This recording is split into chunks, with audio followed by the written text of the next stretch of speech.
So therefore, they get a decrease in pay right there. When there are PDs, when there are PD days, they don't get paid because substitutes don't work. I encourage the board members to really think about what you're asking your personnel to do. Would you do a job where there are no benefits? Yes, you get a little bit better pay than the average pay in the streets, but the work in which you do is much harder. It's stressful. You don't know what situation, and when you say you're being dispatched, unless you got a relationship with that particular school, you don't know what kind of situation you're walking into in that classroom, because everybody don't have good classroom management. So therefore, classroom management also plays a big part into what school you go to, because the word is out. Don't go to this school. That's a bad school. The principal don't have no control. They don't send nobody home. So all these things people talk about, you don't want to go somewhere where you got to fight all day long and can't teach. You might as well stay at home or put on your guns and weapons to go to fight. You want to go and teach. So I really implore you and ask you to really think about what would you do in a situation if we were asking you to go to a job where there were no benefits. Benefits for all. As they say, a happy wife is a happy life. Well, hey, think about happy subs. Make a happy district. Thank you. Ron Hillman. Once again, can you state your name, spell your last name for the public record, and adhere to the minute limitation? Yes, thank you. Dr. Ron Heilman, Heilmann. Speaking on Resolution 6, I urge you, the Board of Directors, not to support this resolution, asking to eliminate the component that's part of this, which would provide for a vacancy pay for teachers that serve in long-term positions. It's not, number one, is not going to create that much. It says it will create a budget impact. Yes, it will. The amount of that impact is insignificant. The value of having the same teacher working with those same students, as was addressed in one of the earlier speakers, is well worth the cost. And I'll share my personal circumstance with why that's important. I have worked in the same classroom as a long-term sub since December 2nd, 2014. December 2nd, 2014. It's in a program where we have 11 of the most severely autistic children served in the Milwaukee public schools. If I did not return on a very frequent basis, our students do not handle change and different adults working with them at all very well. In fact, when we have another staff member, usually a certified child health assistant, that works with them, we don't even call for a sub, because those 1 or 2 day people simply create issues in our classroom.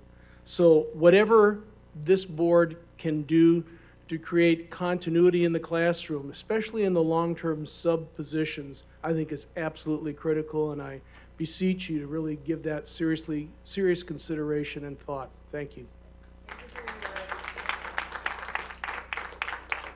At this time, I'm going to open up the time for board members to speak on this item, committee members on this item. Director Falk? Yeah, could I have the board clerk tell me or tell us what was passed in Resolution 7, because it seems like we're kind of crossing over here.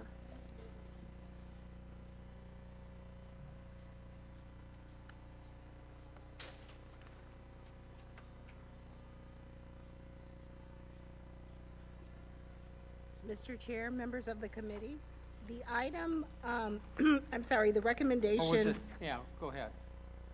The recommendation for item 7 was to approve the administration's recommendation and to require the Office of Accountability and Efficiency to assemble with a delegation of subs on the recommendation.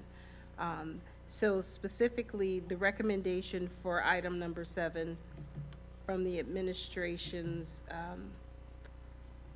stance was, one moment, I'm sorry. The reason why I'm asking is it would appear that if we pass the resolution initially written for number 6, we kind of negate what we're doing for 7. Am I the only one who thinks it that way? They're two different things. Yeah, okay. They're two different.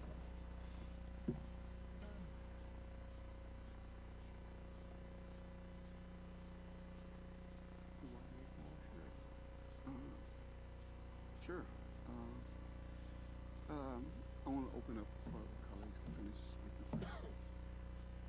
But they are two different. All I'm going to say is I think Director I would, Phillip.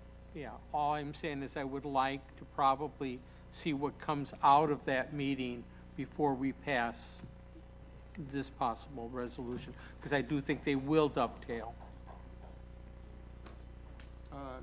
Dr. Mann, any comments? Director Falk asked a specific question.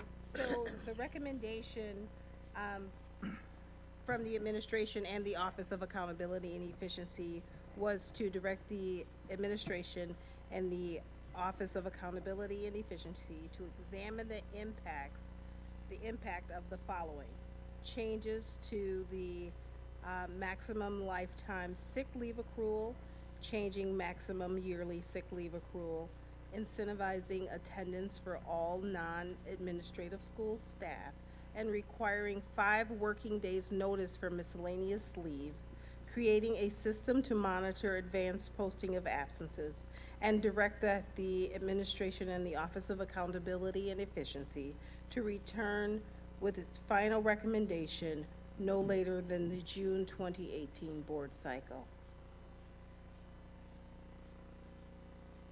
Okay, Director Phillips.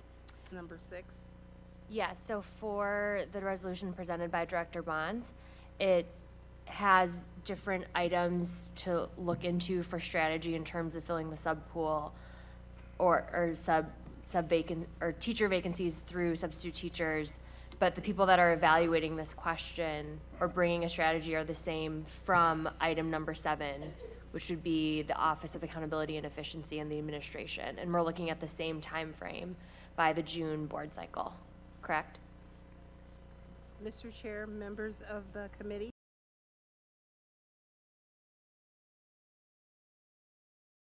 Lose that. Play. The item. Any addition? Okay, Accountability work.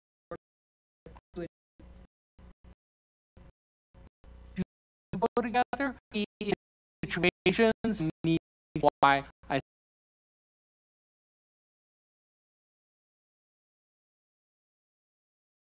On the motion as Dr.